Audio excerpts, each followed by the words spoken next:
بعض اوقات جذبات کا غلبہ بڑھ جاتا ہے اور جذبات کے بیان کے لیے زبان ساتھ نہیں دیتی۔ ایسی حالت میں آنسو ہی درد دل کو بیان کرتے ہیں۔ ہم ابھی اپنی زبان سے بے بسی کا اقرار کرنے والے ہی ہوتے ہیں کہ آنکھوں سے آنسو نکل کر یہ بتا دیتے ہیں کہ ہم آپ کی سچائی کا ثبوت ہیں۔ آج جب عمران میرے دفتر میں داخل ہوا تو اس کی حالت کچھ ایسی ہی تھی۔ میں نے کندھے پر ہاتھ رکھتے ہوئے ہمدردی سے پوچھا، خیر تو ہے؟ وہ بول تو نہ سکا مگر اس کے جھکے ہوئے سر کے نیچے پڑا اخبار جو اس کے آنسوؤں سے بھیگ چکا تھا مجھے اس بات سے روکنے لگا کہ ابھی یہ پوچھنے کا وقت نہیں، پہلے اس کے جذبات کچھ ٹھنڈے پڑ جائیں، پھر بات چیت کی باری آئے گی۔ تھوڑی دیر بعد وہ خود کہنے لگا، شاہ صاحب مجھے کچھ دن سے امی کی یاد بہت ستا رہی ہے۔ آج 3 سال ہونے والے ہیں لیکن ان کی جدائی کا غم روز بروز بڑھتا جا رہا ہے۔ ایک عجیب پچھتاوے اور بے چارگی کی کیفیت لیے جب میں ان کی قبر پر جاتا ہوں تو دل کو دہلا دینے والا خیال آتا ہے کہ جیتے جی ایک بات بھی نہ مانی،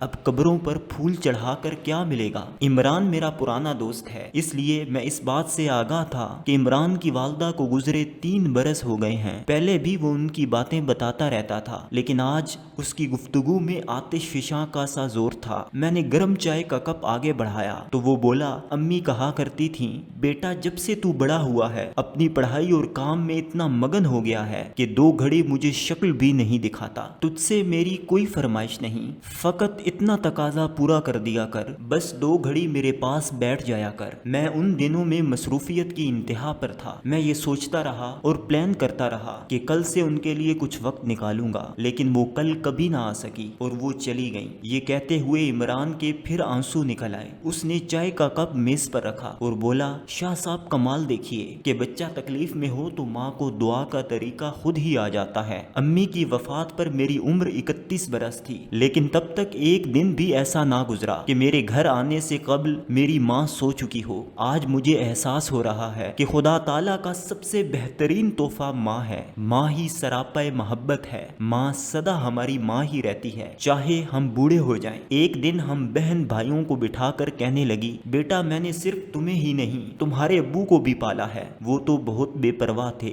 مجھے ان کی تمام ضروریات کا خیال رکھنا پڑتا تھا۔ بیٹا میں نے تم لوگوں کے لیے اپنے امی ابو کو چھوڑا اور زندگی تم لوگوں کے نام کر دی، کبھی تمہیں ان باتوں کا احساس ہوگا۔ بہرحال عمران اپنے دل کا درد بیان کر کے چلا گیا اور میں جذبات اور خیالات کی ایک نئی دنیا میں پہنچ گیا۔ مجھے وہ واقعہ یاد آ گیا جب ایک صحابی رضی اللہ تعالی عنہ نے رسول اللہ صلی اللہ علیہ وآلہ وسلم سے پوچھا کہ یا رسول اللہ صلی اللہ علیہ وآلہ وسلم مجھ پر کس کا زیادہ حق ہے؟ آپ صلی اللہ علیہ وآلہ وسلم نے فرمایا تیری ماں کا۔ پھر پوچھا کہ کس کا زیادہ حق ہے؟ جواب آیا تیری ماں کا۔ تیسری بار بھی یہی جواب آیا اور چوتھی بار جواب آیا تیرے باپ کا۔ یعنی ایک انسان پر ماں کا حق باپ سے 3 گنا زیادہ ہے۔ تاریخ گواہ ہے کہ دنیا کے عظیم انسان بھی ماں کی گود سے عظمت کا سفر شروع کرتے ہیں۔ مولانا شوکت علی رحمۃ اللہ علیہ ایک دفعہ فرمانے لگے کہ ہماری ماں نے ہمیں زندہ رہنے اور آزادی سے زندگی گزارنے کا سبق دیا۔